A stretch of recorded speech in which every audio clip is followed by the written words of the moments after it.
2-5페이지 섹션 4입니다. 4. DNS 보안입니다. DNS 보안.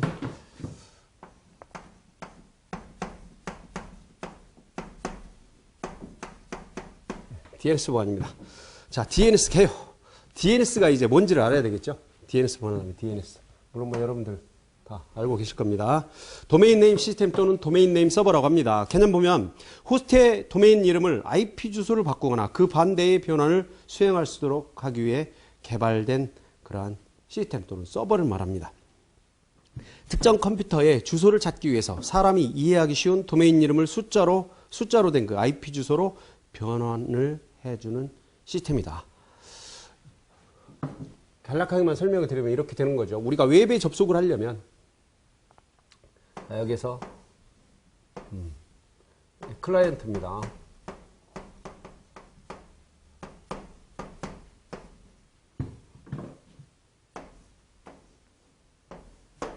이거 웹 서버입니다. 그러면 우리가 웹 클라이언트는 익스플로러라든가 이런 웹 검색 프로그램을 이용을 해서 이 서버에 접속을 하려면 예를 들어서 여기 뭐 그냥 넷누리라고 합시다. 넷누리라고.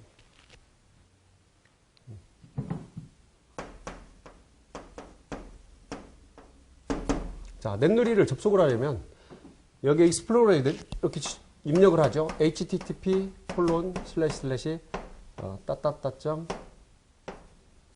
넷누리 .com이라고 합니다.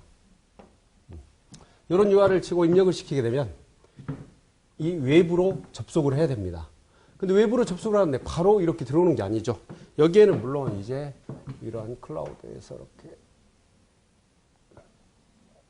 여기를 네트워크라고 부르는 거예요. 인터넷이겠죠. 자, 이렇게 연결이 되어 있습니다. 이 네트워크에 또 웹서버도 연결됐고, 근데 바로 넷누리로 접속이 되는 게 아니라 어디를 찾아가냐면 지금 우리가 배워야 될 자, DNS 서버를 여기 두겠습니다. 다시 이보다는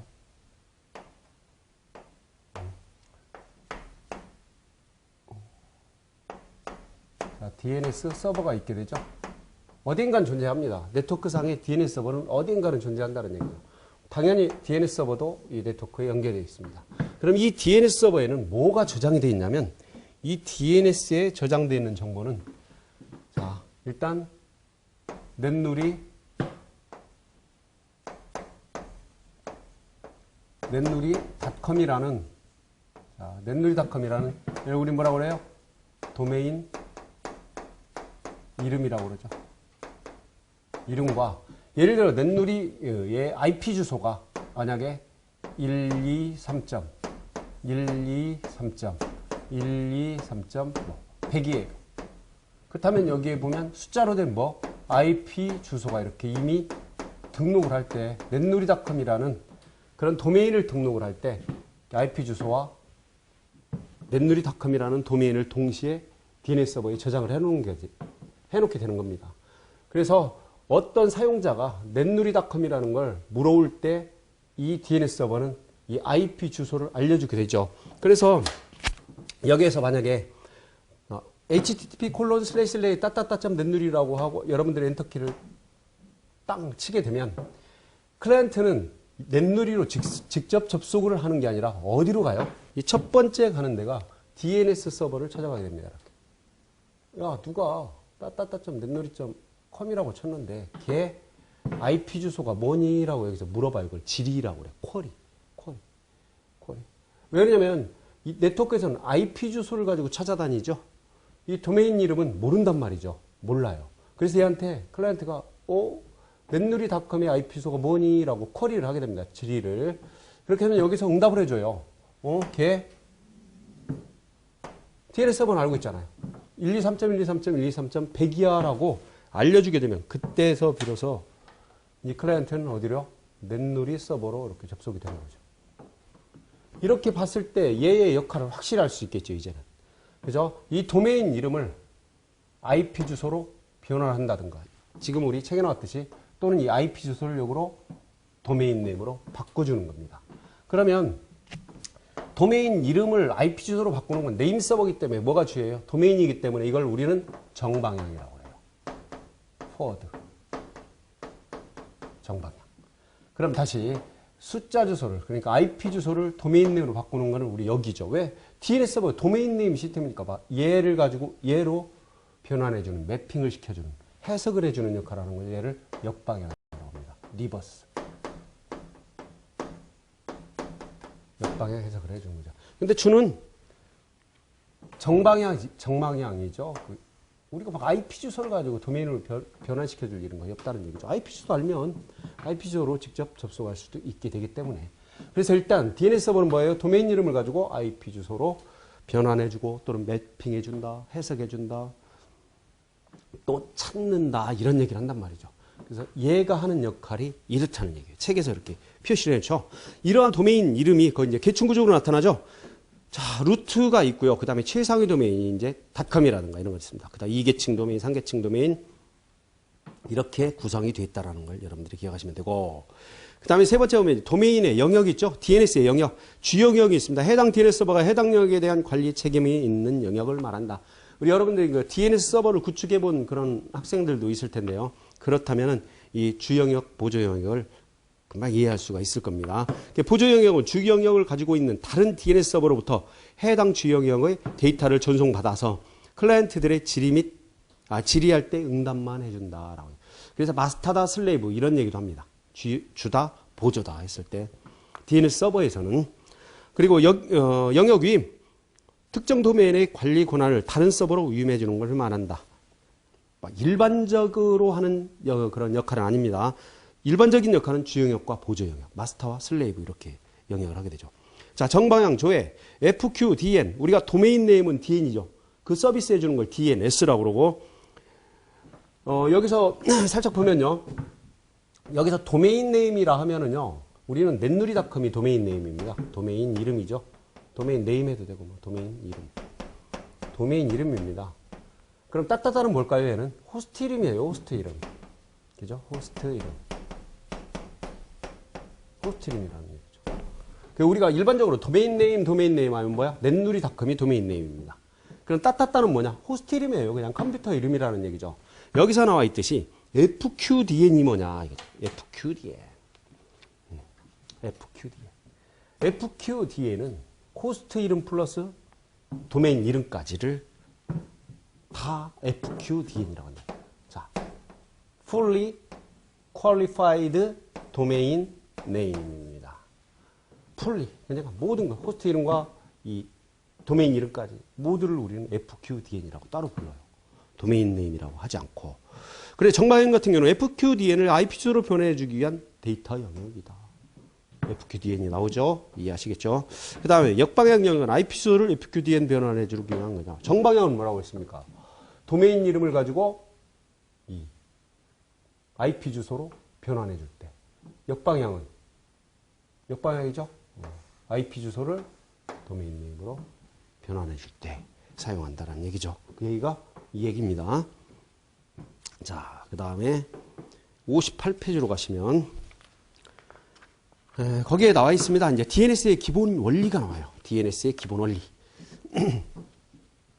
DNS의 기본 원리. 자, 일반적으로 우리가 웹을 찾아갈 땐 그래요. 클라이언트가 도메인 넷누리닷컴이라고 누가 입력을 했을 때 얘는 모른다는 거죠. IP 주소를. 그렇기 때문에 DNS 서버에 찾아가서 물어보고 얘가 응답을 해준 IP 주소를 가지고 넷누리로 접속을 한다라고 했어요. 그런데 실질적으로 조금만 자세히 설명하면 얘네들보다는 조금 더 들어가 줘야 돼요. 뭐가 있냐? 무엇이 있냐? 그러면 바로 클라이언트에서 DNS 서버로 묻느냐? 그렇지 않아요. 여기서 뭐를 또 찾냐면 컴퓨터 시스템 안에서, 여러분들의 컴퓨터 안에서 첫 번째로 찾는 것이 이 호스트 파일을 찾습니다. 첫 번째로 찾는 것이. 호스트 파일에 만약에 넷누리닷컴과 이 IP 주소가 여러분들에게 그 컴퓨터 안에 입력이 돼 있다면 그게 시스템 32, 윈도우즈, 시스템 32, 드라이버즈, etc 디렉토리 밑에 호스트 파일이 있어요. 여러분들 에디터로 편집을 해서 넷누리닷컴과 IP 주소를 입력이 돼 있다면 얘는 여기까지 찾아가지 않아요. 여기까지 찾아가. 찾아가질 않아요. 조금 더 들어가 볼까요? 그러면 호스트 파일 이전에 또 찾는 게 있어요. 호스트 파일 이전에. 그럴까요? 그것도 한번 설명을 드리겠습니다.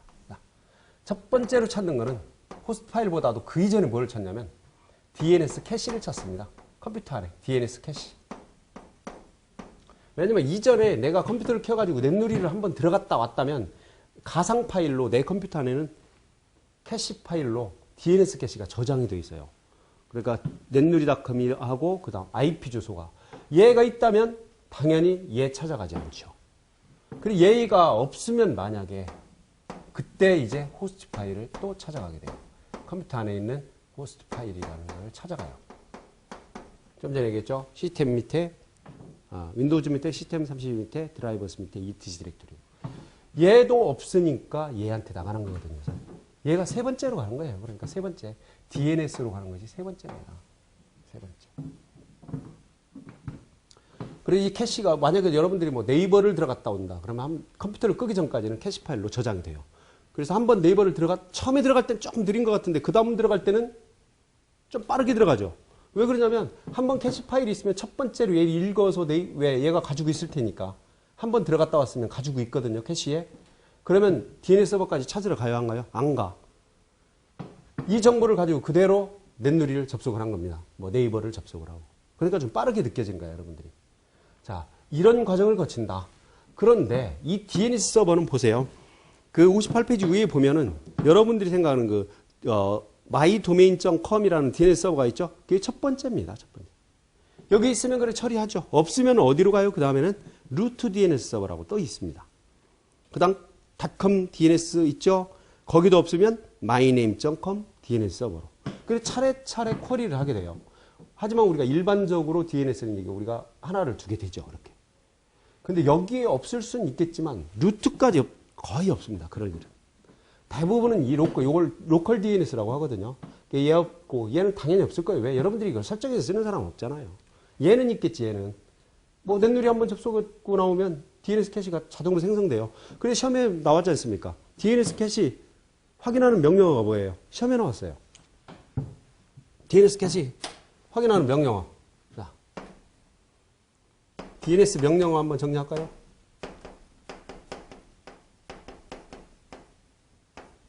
자, 뭐 C라면 C 콜론 루트 이렇게.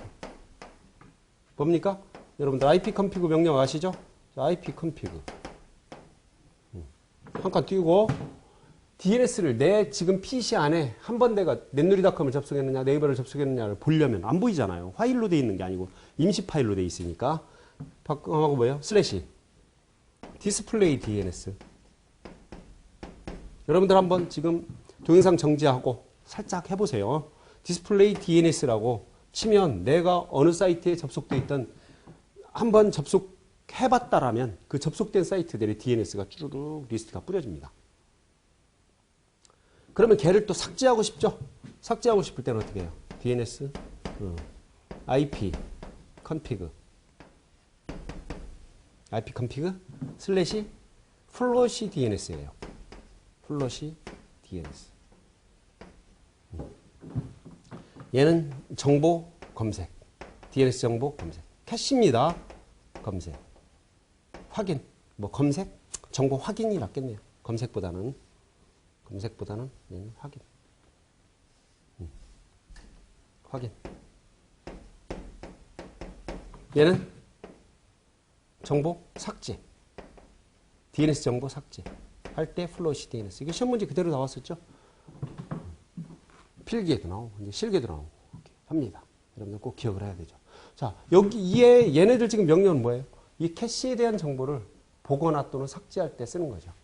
여러분들 만약에 파밍 공격이나 이런 거를 해서 호스트 파일을 변경을 했다든가 또는 캐시 정보를 뭐 일반 클라이언트를 변경할 일은 거의 없겠지만 했다면 얘를 삭제해 주지 않으면 아무리 네이버를 접속을 하더라도 해당 이 캐시부터 가장 먼저 읽는 게 얘, 그 다음에 읽는 게 얘기고 그 다음에 읽는 게 얘이기 때문에 얘를 삭제해 주지 않는 한은 그대로 접속이 된다는 거죠. 원래대로. 그럴 때 플러시 DNS 또는 뭐 디스플레이 DNS 확인하고 있으면 플러시 DNS 하면 그 정보가 싹 삭제합니다. 그 다음은 누구를 읽겠어요? 호스트 파일 있죠. 여러분들 설정 안 해놨잖아요. 그러니까 DNS 서버까지 나간다. 요 원리를 좀 여러분들이 잘 이해를 하고 계셔야 됩니다. 그래야지만 나중에 공격이라든가 이런 거에 이해하실 수가 있어요. 자, 그래서 DNS의 기본 원리는 그렇게 되는 겁니다. 그 다음에 이제 5번, 방가로 5번에 보면 DNS의 종류가 있어요. 프라이머리 DNS, 이걸 마스터라고 합니다. 마스터. 내부 정보를 사용자가 수동으로 편집해서 바꾸면 인터넷상에서 적용되는 영역이다. DNS 서버를 설정해 본 학생들은 직접 편집해서 설정을 하게 되죠. 그리고 이제 되면 리스타트 시켜주고. 호스트 정보가 주로 들어가게 되는데, 따따따나, 그런 FTP와 같은 이름이 호스트명이며, 호스트명이죠? 예, 호스트명, 따따따. 도메인 정보가 주 영역 안에 저장된다라는 얘기죠. 그래서 세컨더리 또는 슬레이브라고 합니다. 세컨더리 DNS라고 하며 주 영역과 동일한 정보를 갖고 있는 영역이다. 왜 그러냐면 주 영역에서 이 DNS 서버 안에 지금 주가 있고 보조 영역이 있다는 얘기죠. 여기에 주가 있고 마스터 또는 여기 프라이머리 그 다음 보조 영역, 보조. 요 안에 이렇게 있는 겁니다. 근데 여기서 나오는 것처럼 이 보조 영역은 주 영역의 데이터를 그대로 받아놨어요. 그러니까 일치할 수밖에 없다는 얘기예요. 일치할 수밖에. 주 영역이 설정되어 있는 서버 주소만 알려주면 자동으로 주 영역에서 설정한 정보를 전송받는다. 그대로 받아다 쓴다. 겁니다. 정방향의 보조 영역은 주 영역을 갖고 있는 서버가 다운되거나 더 이상 동작할 수 없는 상황이 되었을 때 주 영역을 대신해서 보조 역할을 한다. 그렇죠. 주가 다운이 되면 그 다음 보조가 서비스를 해주는 겁니다. 주가. 보조가. 자, 캐시온이 DNS. 자, DNS는 기본적으로 한 번 요청받은 질의에 대해서는 서버상의 캐시에 저장하여 대역폭의 소모를 줄이고 질의 응답의 성능을 향상시키도록 되어 있다. 일반 컴퓨터 안에서는 DNS 캐시로. 물론 DNS 서버 안에도 캐시 정보가 있게 된다는 얘기죠. DNS 서버 안에도. 아무런 영역도 설정되어 있지 않은 DNS 서버는 기본적으로 캐시 기능만을 제공하므로 그죠? 캐시 DNS 서버라고 부른다. 이렇게 하는 겁니다. 아시겠죠? 요 그림 가지고 이렇게 여러분들이 잘 이해를 하시기 바랍니다. 여섯 번째, DNS의 자원 레코더. 여기는 정보는 좀 알아요. A 레코더는 정방향 조회 레코더입니다. 여기서 보면 정방향. 얘가 A 레코더가 있네요. A 레코더. A 레코더. DNS 서버 하면 A를 선언해주고 IP 주소를 입력시켜주죠. 그 다음에 CNAM이라는 캐노니컬 네임이라고 합니다. 정식 이름 레코드인데 요거는 호스트 이름과 도메인 이름을 매핑시켜주는 거예요. 예를 들어서 호스트 이름은 여러 개가 있을 수 있죠. 따따따.netnuri.com이 있을 거고 ftp.netnuri.com 있죠. mail.netnuri.com 있죠. 걔네들을 매핑시켜주는 그걸 우리가 CNAM이라고 합니다. 또 별칭이라고도 불러요. 별칭이라고. 그 다음에 NS는 네임 서버를 지정할 때 네임 서버 이 안에서 설정할 때 지정을 할 때 해주는 거고 MX는 메일 서버를 지정합니다. 이 DNS 서버는 메일 서버와 아주 밀접한 관련이 있어요. 거기 MX 레코더에서 10이나 20으로 넣어서 어떤 우선순위도 설정해 줄 수 있고 메일 서버와 관련이 있다는 거 기억하시고 그 다음 PTR이 있습니다. 포인터라고 그래서 얘가 바로 PTR 역방향 레코더입니다. 얘가. 그래서 PTR로 선언해주고 도메인 네임을 넣어주게 되죠. 역으로. 반대. 정방향일 때는 IP 주소, 역방향일 때는 도메인을 넣어줍니다. 얘와는 반대예요. 왜? 그래도 역으로 찾아가니까. 그 다음 SOA라는 거, 스타트 오브 어서리티라고 해서 얘는 네임 서버의 권한을 부여하는데 처음에 네임 서버 그 설정을 해보시면 맨 앞에 SOA 레코더를 선언해주고 그 다음 주 서버 이름, 관리자 이름, 그 다음 뭐 시리얼, 그 다음 뭐 리프레시 타임, 리트라이 타임, 또 뭐 있어요? 익스파이어 타임, 또 미니멈 TTL 이렇게 설정해주게 돼 있잖아요. 그 밑에 이제 이런 레코드를 쓰게 돼 있고, 레코드. 이렇게 맨 앞에 SOA라는 게 스타트 오브 어서리티 권한의 시작이다라고 선언해주고 들어간다 이거죠. 그렇게 기억을 하시면 되겠습니다. 여기까지가 그 DNS의 기본 개념 내지는 DNS 서버를 뭐 구축 안 하는 학생들이 있다면 요 정도까지만 기억을 하고 이해를 하시면 일단 수업을 따라오실 수가 있습니다. 잘 기억을 하십시오. 그 다음에 이제 59페이지 보면 DNS 서버 운영입니다. DNS 서버 뭐 운영을 해보신 분은 그렇게 많지는 않을 거라고 봐요. 하지만 일단은 내용으로만 보겠습니다. 중요한 부분만. 자, 도메인 등록에서 도메인 업체에서 자신에게 맞는 도메인을 검색하여 판매되지 않은 도메인을 구입을 한다. 그렇죠. 넷누리도 구입한 겁니다. 당연히 구입해서 등록을 하게 되죠. 그러니까 DNS 서버 설치하는 yum이라든가 RPM, 뭐 옐로우닥 업데이터 매니저라고 또는 뭐 모더파이드라고도 합니다. RPM은 뭐 레디 패키지 매니저라고 하죠. 바인드와 네임 서버 패키지를 설치한다. 자, 이 바인드가 DNS 서버의 소프트웨어 서버입니다. 이 바인드. DNS 서버 서비스 운영해 볼까요? 자, 두 번째.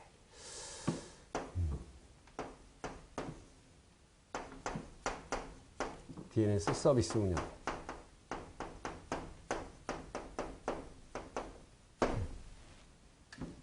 이 DNS 서버가 서버 이름이 바인드예요, 바인드. 뭐 버클리 뭐 인터넷 대만 뭐 이렇게 하는데 일단 바인드예요. 우리가 웹 서버의 이름이 뭐예요? 소프트웨어가 아파치, 윈도우즈에서는 IIS, 메일 서버는 샌드메일입니다. DNS는 바인드. 뭐 이 정도는 좀 기억하는 게 좋겠죠. 바인드. 바인드가 뭐지? 그러면 안 되겠죠. 아, DNS 서버구나. 소프트웨어적으로 서버구나라고 기억을 하고 계시면 됩니다. 다 그래서 바인드를 설치하게 되면 DNS 서버가 설치가 되죠. 그 대신 이제 서버 구축 환경 설정은 파일을 이제 여러분들이 설정을 해 주셔야 됩니다. 그에 보면 DNS 서버 관련 주요 디렉토리 파일 있죠. 디렉토리는 VAR 밑에 뭐 ETC 밑에도 있고 기본적으로는 있습니다. ETC 밑에. 그런데 옆에 뭐 VAR 밑에 네임드 밑에 체인지 루트 밑에 VAR 밑에 네임드 이거는 우리가 체인지 루트라고 그래서 보안상으로 이렇게 설정해 놨는데 그 디렉토리 안에도 그 심볼릭 링크가 되어 있기 때문에 ETC와 뭐 같이 사용할 수 있습니다. 그 다음 파일을 볼까요? 서버 환경 설정 파일, named.comp죠. ETC 디렉토리 밑에 있습니다. ETC 디렉토리 밑에. 또 하나, 도메인 추가할 때는 named.rfc1912.jones 파일. 그 다음에 이제 존 파일 생성을 할 때 이제 만들어 놓는 겁니다. 그 별표 해놨죠. 맨 뒤에 별표는 예를 들어 뭐 넷누리를 설정해 준다면 이름으로 넷누리.john 이렇게. 뭐 다른 이름으로 해도 좋은데 하나의 DNS 서버에는 수많은 도메인을 등록을 시키기 때문에 해당 도메인의 이름으로 존 파일을 만들어주는 게 구별하기도 좋다는 얘기예요. 자, 이런 파일 디렉토리 내지는 파일 네임은 알아줘야 돼요. 파일. 어떤 파일이 필요한지. 서버 환경 설정 파일이 named.conf. 웹 서버의 환경 설정 파일이 뭐였어요? httpd.conf였었잖아. 컨피그레이션 파일. 잘 기억을 하시면 됩니다. 나머지는 뭐 여러분들이 그만하고 뭐 데몬을 리스타트 할 때 뭐 서비스 데몬 이름하고 리스타트 쳐주면 되고요. 자, 이것이 이제 우리가 리눅스 서버에서 리눅스 네임 서버에서의 DNS 서버에서의 그냥 운영 방법이었고, 그다음 윈도우즈에서 보게 되면요, 뭐 여기 프로그램에서 우클릭해서 뭐 이렇게 한다 이렇게 하시면 됩니다. 이렇게 하시면 되고요. 뭐 설치하고 뭐 이런 것까지 여러분들의 시험에 나오지는 않을 거로 봅니다. 3번. 이죠? 자, 60페이지. 이제 DNS 보안 취약성이 나와요. 이제 여기 상당히 중요하죠. 또 시험에 나왔죠? 2차에서도 나오고, 두루두루 나옵니다. 03. DNS 보안 취약성.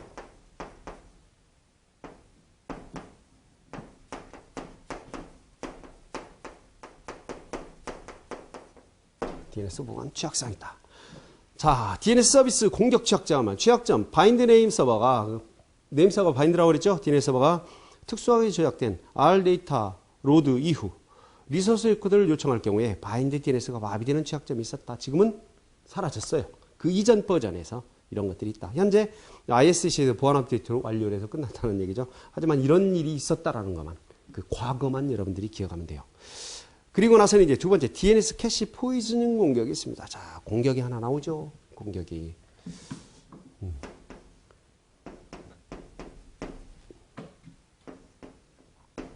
DNS 캐시 포이즈닝. 포인.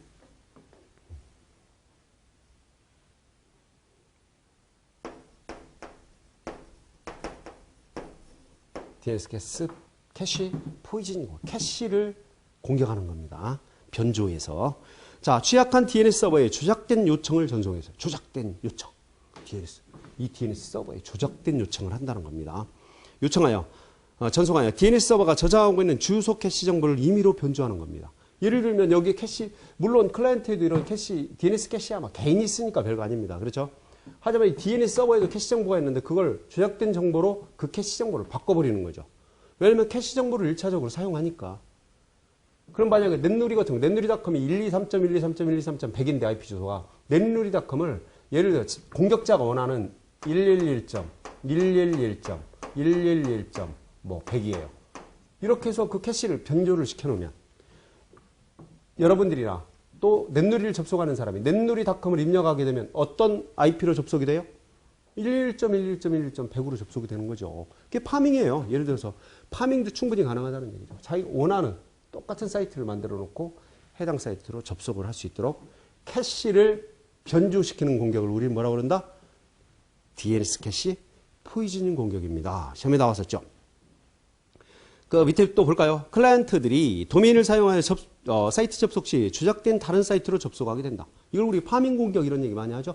실질적으로 기술적인 공격의 기술은 이런 기술로서 파밍을 하는 겁니다.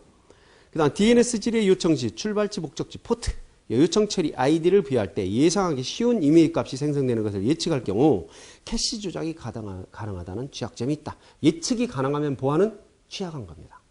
그래서 랜덤하게 생성을 하게 되죠. 모든 것들이 다 그래요. DNS뿐만 아니라. 그 다음에 취약점을 포함하지 않은 DNS의 경우는 강력한 난수 생성을 사용한다고 해도 평균적으로 32768번만 시도해보면 요청 처리 아이디를 쉽게 예측할 수가 있어요. 그죠? 32768번. 32,768번.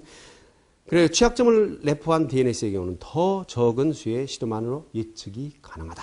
그래서 DNS 캐시 포이즈닝 공격을 또 할 수가 있다는 거죠. 취약하니까. 그 다음 공격자는 해당 취약점을 이용하여 DNS 질의 정보를 변조할 수 있으며 캐시 변조 공격 성공 시 DNS 질의 데이터 변경, 삭제 등의 작업이 가능하다. 여기다 뭐 추적된 DNS 정보를 올리는 게 가능하다면 또 그 정보를 삭제도 가능하겠죠. 상당히 위험한 취약점, 위험한 공격이 될 수밖에 없습니다. 그 다음 순환 질의가 허용된 DNS의 경우 DNS 캐시 포이즈닝 공격이 악용될 수 있다. 순환 질의라는 건 뭐냐면 말씀드렸죠? 순환 질의라는 건 그겁니다. 여기서 원초적으로 클라이언트부터 들어가면 DNS 캐시 없어요. 호스트 파일을 열어봤더니 얘는 이제 클라이언트 안에 있는 것들입니다. 이런 것들은 여러분들 개인 PC 안에 들어있는 정보들이에요. 없어요. 그 다음 뭘 읽어요? 로컬 DNS를 읽게 되죠.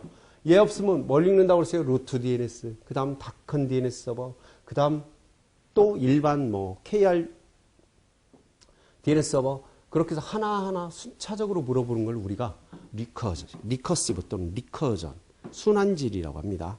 이렇게 설정되어 있는 그런 DNS 서버가 취약하다. 그런데 이렇게 안 돼 있는 것들이 거의 없어요. 없어요. 잘해야 이 주와 보조 사이에만 서로 인증이 됐을 때 주고받을 수 있도록 설정한다든가 이런 것들이 있지 전체적으로 봤을 땐 대부분 다 순환질을 하게 되는 것이지요. DNS 캐시 포이즈닝 공격을 여러분들이 좀 꼭 기억하셔야 됩니다. 시험에 나왔어요. 또 나와요. 또 나와. DNS 공격 딱 두 가지 기억하면 되죠. 그 다음 대응 방법 볼까요? 자, 캐시 또 리졸빙 DNS 서버에 사용하는 시스템을 운영 중이라면 사용적인 DNS의 최신 버전의 바인드 프로그램을 업그레이드한다. 당근이고 바인드 DNS 서버 설치 시 순환질의 기능이 기본적으로 모두 허용되어 있는데 순환질의 기능을 사용하면 신뢰할 수 있는 호스트에 대해서만 순환질에 대한 응답이 가능하도록 설정하고 그렇죠? 주와 보조처럼 역으로 해줍니다. 보조에는 주 서버의 IP 주소를 또 주 서버는 보조 서버의 IP 주소를 서로 연결시키라고 등록되지 않으면 DNS 서버를 접속하지 못하도록 또 DNS 정보를 가져가지 못하도록 설정할 수가 있거든요.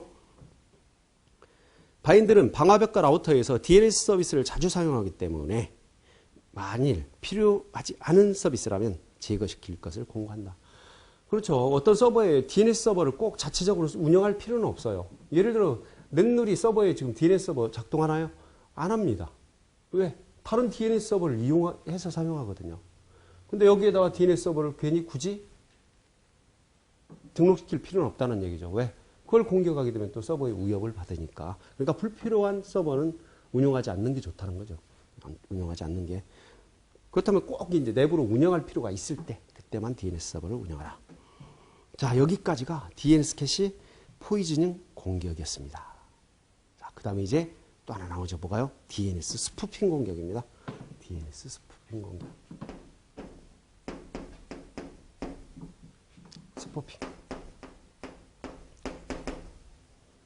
스푸핑이 뭐예요? 변조죠, 변조. 얘는 캐시 변조. 얘는 그냥 DNS 그 자체 변조. 자체 변조.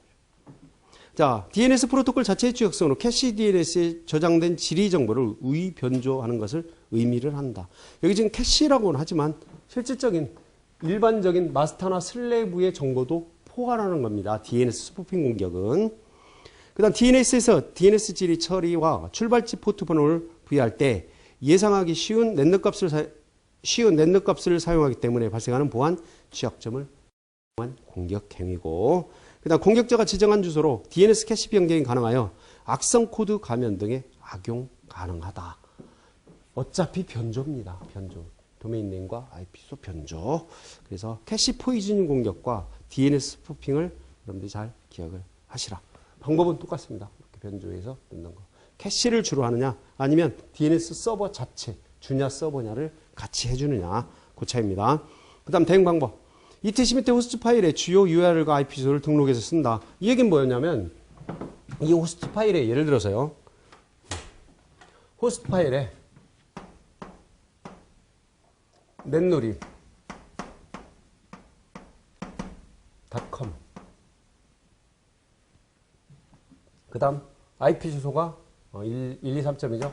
123.123.123.100이에요. 자, 이 PC 안에, 이 클라이언트 PC 안에 무슨 파일에? 그 윈도우즈 밑에, 시스템 32 밑에, 드라이버스 밑에, ETC. 그 안에 파일에, 물론 순서는 그렇습니다. IP 주소. 신텍스는 그거예요. IP 주소를 넣어주고, 한 칸 띄우고, 그리고 도메인 네임, 넷놀이.com을 넣어주면 돼요.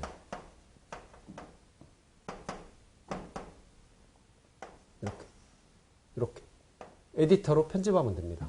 그러면 왜 이런 DNS 포이즌 공격이나 DNS 스푸핑 공격을 방어할 수가 있냐면 DNS 캐시를 읽었는데 넷놀이.com이 없어요. 그럼 그 다음 읽는 순차가 누구예요? 호스트 파일 읽는다는 거죠. 읽었을 때 넷놀이.com의 IP 주소가 여기 나오겠죠. 123.123.100. 그러면 이 DNS 서버를 찾아가지 않아도 된다는 겁니다. 바로 이 파일에서 안내해주는 넷놀이.com 서버로 이 서버로 접속을 하겠다는 얘기죠. 그럼 위험성이 그만큼 적다는 거죠. 이 얘기는 뭐냐면 여러분들도 금융사이트라든가 이걸 사용해보는 학생들이 거의 없을 겁니다. 그죠? 금융사이트라든가 중요한 사이트, 무슨 뭐 회사 뭐 사이트라든가 이런 데는요. 이 호스트 파일 안에다가 이렇게 등록 차례대로 순서로 이렇게 적어주면 돼요. PC에서 들어가서. 그럼 절대로 이런 스푸핑 공격이나 파밍 공격을 당할 이유가 없다는 얘기입니다. 예를 들어서 뭐 KB라든가 이런 것들도 당연히 IP 주소 알아내가지고 호스트 파일 안에 넣어놓으면 공격당할 이유가 없어요. 파밍 공격을. 하지만 원래 그렇게 다 해놔야 되지만 그렇게 하기 너무 힘들겠죠. 전 세계에 있는 사이트를 어떻게 다 등록을 하겠습니까? 그래서 이러한 DNS 서버가 나중에 탄생을 하게 되는 겁니다. 동적으로 서비스를 해주려고. 하지만 우리는 공격이나 방어 또 이런 것들을 생각해 볼 때는 이런 방법이 좋다는 거죠. 그래서 여러분들도 중요한 사이트는요. 그 PC에 호스트 파일 열어서 등록을 해주세요. 그럼 파밍 공격이나 이런 거 당할 일이 전혀 없습니다. 왜? 외부의 DNS 서버에 찾아갈 일이 없으니까 여기서 다 해결해서 안내를 해주니까 서버를 잘 기억을 하시고요. 그 다음 대응 방법 거기 나와 있거든요. 모든 서버에 IP 주소를 등록하는 것은 무리. 그렇죠. 전 세계에 있는 그 DNS, 도메인과 IP 주소를 이 호스트 파일에 다 등록하겠어요? 못하죠. 어떤 사이트가 IP 주소가 뭔지도 알아내기도 참 힘들 거고 수억 개의 우리 국내 거만 해도 거의 불가능합니다. 그죠? 하지만 DNS는 자동으로 그런 정보를 수집해서 서비스를 제공해주고 등록해주니까 얘를 이용하는 거죠. 그 다음 ETC 호스트 파일 내용, 그죠? 여기 나와 있네요. C 드라이브에 윈도우즈 밑에 시스템 30 밑에 드라이버즈 밑에 ETC 밑에 호스트 파일에 등록을 해서 사용하라. 그래서 61페이지 맨 위에 예를 그렇게 들어놨습니다. 그죠? 로컬, 그 다음에 넷놀이.com, 그 다음에 넷놀이.co.kr로 예를 들어놨죠. 그런 식으로 한번 여러분들도 등록해서 사용을 해보세요. 뭐 좋습니다. 거기에 넷놀이.com 해놓고요. 앞에다가 구글 한번 핑 돌려서 구글 IP를 적어놔 보세요. 그럼 익스플로러 PC에 열어가지고 넷놀이.com 입력시키면요. 구글로 접속됩니다. 구글로. 그것도 한번 테스트 한번 해보세요. 여러분들. 그 얘기는 뭐냐면 캐시 읽고 그 다음 호스트 파일 읽는다. 밖의 DNS를 읽지 않는다라는 얘기죠. 자, 네 번째 이제 순환질입니다. 리커전 쿼리. 리커전 쿼리가 그러라고 그랬죠. 캐시 읽고 없으면 호스트 파일 읽고 없으면 로컬 DNS 읽고 그다음 루트 읽고 닷컴 읽고 KR 읽고 이렇게 차례대로 읽어가는 이것을 우리가 순환질이라고 그랬어요. DNS를 통해 질의할 도메인이 있다면 클라이언트는 1차적으로 자신의 캐시에서 해당 도메인의 IP 주소를 질의하고 만일 존재하지 않을 경우는 설정한 네임 서버로 쿼리한다. 그 이전에 뭐를 또 읽어요? 호스트 파일을 읽는다. 여기는 생략된 거고요. 쿼리를 받은 네임 서버는 자신이 운영하는 도메인인지를 확인하고 만일 아닌 경우 캐시에서 데이터를 검색한다. 그렇죠. 캐시에도 존재하려면 상위 네임 서버에 질의하는 과정을 반복을 한다. 이게 리커전이에요. 순환 리커전. 반복한다는 거죠. 순환적으로 질의하는 네임 서버 쿼리를 순환 질의라고 하며, 그죠? 도스 공격에 활용될 가능성이 있다라고 할 수 있죠. 그렇잖아요. 계속해서 없는 거를 순환 질의하도록 만들면 DNS 서버가 무리가 가겠죠. 그리고 정상적인 서비스를 할 수 없도록 만드는 것이 서비스 거부 공격, 도스 공격이니까요. 그 다음 이제 다섯 번째 보세요. 도스 공격, 디도스 공격. 오픈 DNS는 네임 서버로 요청되는 모든 쿼리에 대해 검색할 시도를 할 것이고 따라서 수많은 질의가 한꺼번에 전송되는 공격을 한다면 해당 네임 서버는 정상적인 요청을 처리하지 못하는 서비스 불능 상태에 빠질 것이다. 이것이 바로 도스 공격. 도스 공격은 바인드 버전별로 취약점이 있으므로 바인드 버전을 외부에서 노출되지 않도록 차단하는 것이 좋다. 당근이고, 그죠? 그 밑에 이제 순환질이라는 것들을 이렇게 보여주게 됐죠. 여러분들이 한번 찬찬하게 한 번씩 보십시오. 그럼 이해가 갈 겁니다. 자, 62페이지에 보면 이제 DNS 시큐어 기술이 있네요. DNS 시큐어 기술. 네 번째네요. 동그라미.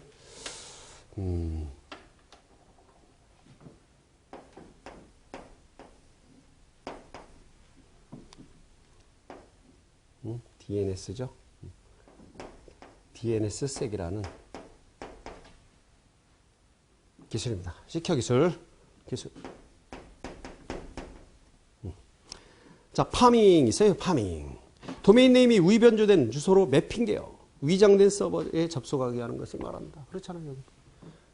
그것이 DNS 포이즌 공격이든 스푸핑 공격이든 넷누리닷컴을 111.111.111.100으로 넣어놓으면 어디 자기가 원하는 IP 주소로 접속되게 만들어주는 거죠. 이게 파밍입니다. 파밍. 자, 그 다음 피싱은 도메인 네임 절차가 유사한 도메인 네임을 사용하여 위장된 사이트로 접속하게 하는 것이다. 이것은 어떤 팝업이라는가 이런 것을 띄우는 거지, 이 도메인을 이거를 도메인 탈취라고 그래요. 도메인을 변조한다라고 그래. 그러니까 도메인 탈취나 변조를 해서 하는 공격은 파밍이고, 눈속임으로 어떤 팝업 창을 잘못 누르게 해서 공격을 하는 것은 피싱입니다. 피싱. 잘 좀 구분하실 줄 알아야 돼요. 그것은. 또 하나 이제 DNS 표준 같은 경우 공격 혐오 방식의 전자서명을 채택하여 DNS 체계에 도입했다. 공격 혐오 알고리즘으로 암호화를 DNS에 도입했다는 얘기죠. 그 다음에 송신자는 송신 데이터의 본인을 인정하는 전자서명을 첨부를 하고 이제 서명까지 확인하겠다는 얘기죠. 수신자는 전자서명을 통해서 송신자의 위장 유무를 확인이 가능하고, 전자서명 데이터가 저장되는 그 RR, SIG, 아까 리소스 레코드라고 그랬죠. 요거 A 레코드라든가 또는 PTR 이런 것들을 RR이라고 그래요. 리소스 레코드 해서 DNS 서버에 그런 레코드를 생성해야 된다. 전자서명이 됐다는 것은 검증 받겠다는 얘기죠. 확인하겠다. 그럼으로써 우리가 DNS를 안전하게 사용할 수 있게 되는 것입니다.